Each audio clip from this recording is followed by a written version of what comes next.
अस्सलाम वालेकुम। जागो दुनिया जागो। और उम्मीद है आपका बहुत अच्छा दिन और अच्छा रोज़ा गुजर रहा है। और हमारा आज का प्रोग्राम बहुत ही एक्साइटिंग है।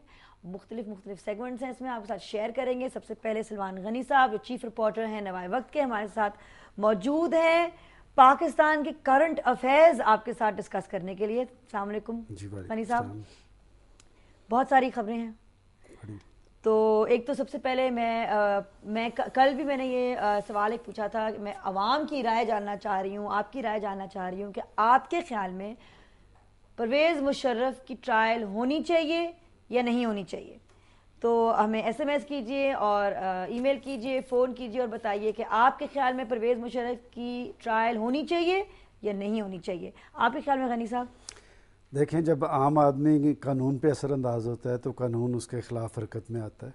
और जो शख्स आइन पे असरअंदाज हुआ हो, जिसने पाकिस्तान का आइन तोड़ा हो, मुंतखब हुकूमत को घर भिजवाया हो और उसके बाद 8-10 साल तक पाकिस्तान के कौमी मफादात को जद पहुँची हो उसकी वजह से, मेरा ख्याल है उसकी जवाब तलबी तो ज़रूर होनी चाहिए। और जो लोग कहते हैं कि अगर एहतसाब पे उतरें और अकाउंटेबिलिटी पे उतरें तो किस किस का फिर होगा? जी, ये उससे एतराज़ बरतने का एक तरीका है। मैं समझता हूँ कि कहीं से तो मामला शुरू करना चाहिए। अगर ज़ियाउल हक साहब की बात हो रही है, याह्या खान की बात हो रही है, अयूब खान की बात हो रही है, तो उस वक्त भी अगर एहतसाब हुआ होता तो ये काम ना होता बाद में। और कहीं से तो इब्तिदा की जानी चाहिए। हमारे सियासतदान हैं और हुक्मरान हैं, उनका भी फिर होगा। उनके अंदर भी एक एहतसाबी सिस्टम, एक एहतसाब तो सियासतदान का अवाम करते हैं इंतखाबात की सूरत में, और मैं समझता हूँ कि करप्शन के हवाले से भी उनके अंदर एक ऐसा एहतसाबी अदारा ज़रूर होना चाहिए। जैसे कि आजकल आप देख रहे हैं कि जिस तरह के स्कैंडल सामने आ रहे हैं, अगर एक सिस्टम मौजूद हो तो पाकिस्तान में सियासत और अहले सियासत दोनों बदनाम ना हो।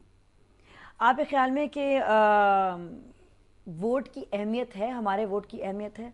वोट की अहमियत आप देखें कि अगर आप वाक़या करबला देखें इस्लाम की तारीख़ में, वो सिर्फ़ एक वोट का सवाल था जिसकी वजह से इतनी बड़ी कुर्बानी हुई। मैं समझता हूँ कि किसी भी जमहूरी माशरे में वोट की अहमियत और हैसियत मुसल्लमा होती है। क्या ये जमहूरी माशरा है? अफगानिस्तान में अब रिगिंग के सवालात उठ रहे हैं, ईरान में रिगिंग के सवालात उठे थे, तो हमारे यहाँ क्या वाकई में ये सारे इस्लामी ममालिक हैं। बिल्कुल। बात यह कि अगर वोट की अहमियत और हैसियत जो है उसे तस्लीम किया जाए, वोट हमेशा मौसर तब्दीली का ज़रिया बनता है। पाकिस्तान तो खुद वोट के ज़रिए बना है। बेशक पाकिस्तान वोट के ज़रिए कायम रहेगा। पाकिस्तान वोट के ज़रिए बनने वाली हुकूमतों के दौर में पाकिस्तान को उतनी ज़द नहीं पहुंची जितनी फौजी डिक्टेटर्स के दौर में। बहुत अहम बात की गनी साहब ने कि पाकिस्तान वोट के ज़रिए ही कायम रहेगा इंशाल्लाह ताला। तो हमारे साथ एक कॉलर भी मौजूद है, उनकी कॉल सुनते हैं। अस्सलाम वालेकुम जी, कौन बोल रहे हैं? अस्सलाम वालेकुम नादिया, मैं फारूक बोल रहा हूँ गुजरात से। जी फारूक भाई, क्या हाल है नादिया? आपका प्रोग्राम माशाल्लाह बहुत अच्छा चल रहा है। और आपका कोई ड्रामा तो नहीं दोबारा ऑन एयर हो रहा? ईद के बाद इंशाल्लाह ड्रामा भी आ जाएगा ईद के बाद। अच्छा नादिया, मैं मुशर्रफ के हवाले से कहना चाहूंगा कि मुशर्रफ का ट्रायल नहीं होना चाहिए, क्योंकि अगर मुशर्रफ का ट्रायल हुआ तो फिर सब जमातों का होगा। और आपने देखा कि मुशर्रफ दौर में कितनी तरक्की हुई है, बैंकिंग सेक्टर में भी, और इस हवाले से भी कितने काम हुए हैं। और दूसरा ये है कि अगर मुशर्रफ के ट्रायल के पीछे वक्त जाया करें, असल अवाम के इश्यू हटा रहे हैं। आटे का मसला है, बिजली का मसला है, पानी के मसाइल है, इतने मसाइल है कि अवाम उसमें उलझी हुई है। और देखिए हालिया दिनों में पेट्रोल की कीमतें कितनी बढ़ी है। बेशक। और फारूक साहब ये बताएं कि जनरल मुशर्रफ का ट्रायल नहीं होना चाहिए आपके ख्याल में, और सियासी जमातों का होना चाहिए। सियासी जमातों के कौन से ऐसे जुराइम है कि उन पे भी उनकी पकड़ होनी चाहिए? नहीं, सियासी जमातें देखें ना, हमेशा से कोई ना कोई हुकूमत गई है। अगर ज़ियाउल हक का देख लें, उसके पीछे भी कोई देख लें, उसका भी ट्रायल के हवाले से भी बातें होंगी। और मुशर्रफ के हवाले से भी आप देख लें कि अगर कोई भी हुकूमत आ गई, नवाज शरीफ की भी आ गई, मैं गारंटी से कहता हूँ कि वो भी 2-2.5 एक्सपीरियंस से उसका ट्रायल नहीं कर सकेंगे। देखिए फारूक साहब, कहीं से तो देखें, किसके हाथ है, अगर मुल्क हमेशा अदारों की बुनियाद पे चलते हैं। आप ये बात देखें कि आप कह रहे हैं कि इस तरह छोड़ देना चाहिए कि एक शख्स की वजह से कौमी मफादात को नुकसान पहुंचा। आप जिस तरक्की की बात कर रहे हैं, जनरल मुशर्रफ की पॉलिसीज तो आज भी मुल्क में जारी हैं। आज क्यों हालात उससे ज्यादा खराब हुए हैं?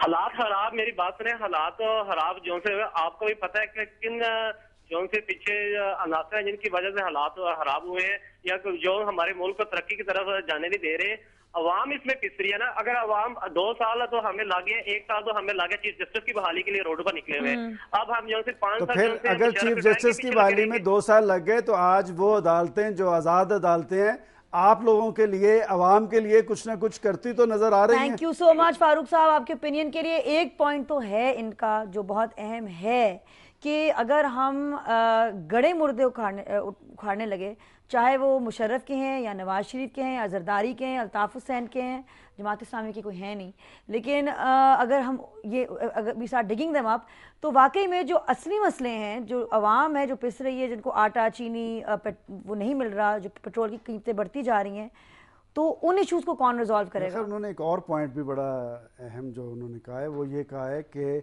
नॉन इश्यूज को इश्यूज बनाया जा रहा है। और ये बात जो आपने भी कही है कि गड़े मुर्दे, ये जो आजकल जो कुछ हो रहा है, ये जो खुफिया इदारों के साबिक सरबराहान जो कुछ उखाड़ रहे हैं वो क्या है, मैं समझता हूँ ये बात दुरुस्त है कि जब तक लोगों के मसाइल हल नहीं होंगे जमहूरियत मजबूत नहीं होगी, और जमहूरियत तभी मजबूत होगी जब फैसले जमहूरी होंगे। बिल्कुल से ब्रेक पे जाएंगे। मैं पता है ब्रेक पे जाने से पहले एक बात कहती जाऊँ, आज तो सवाल यही है कि क्या मुशर्रफ की ट्रायल होनी चाहिए नहीं होनी चाहिए। ब्रेक के बाद हम बात करेंगे चीनी के बारे में, लेकिन ज़रूर इसके बारे में आप भी पढ़े, मैं भी आजकल पढ़ रही हूँ बड़ी इंटरेस्टिंग रिपोर्ट नेटो की, ISI का क्या रोल रहा है पाकिस्तान में।